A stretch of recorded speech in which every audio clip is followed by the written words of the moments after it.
Doncs la Diputació vindria a ser com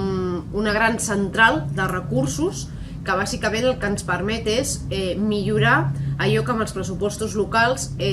no acabem de poder arribar. Sense anar més lluny, la Diputació serveix per tenir inversió que ens ajudi a mantenir les zones, podríem dir, de caràcter natural, camins de connexió amb les zones urbanes, les zones podríem dir d'entorn natural, el manteniment dels nostres parcs metropolitans, la vinculació que hi ha entre la Diputació i alguna de les polítiques socials que a dia d'avui estem desenvolupant de manera clara i que afecten el seu dia a dia. Pensem, per exemple, en les teleassistències que ajuden a una part molt important de la gent gran de la nostra ciutat a tenir un bon servei per poder envellir amb tranquil·litat a casa seva, aquells que encara tenen la possibilitat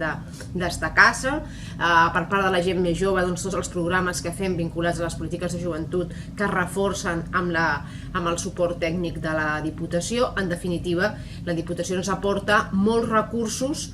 tècnics, materials, humans i econòmics per poder millorar la nostra acció política i els serveis que en definitiva prestem al conjunt de ciutadans i de ciutadanes.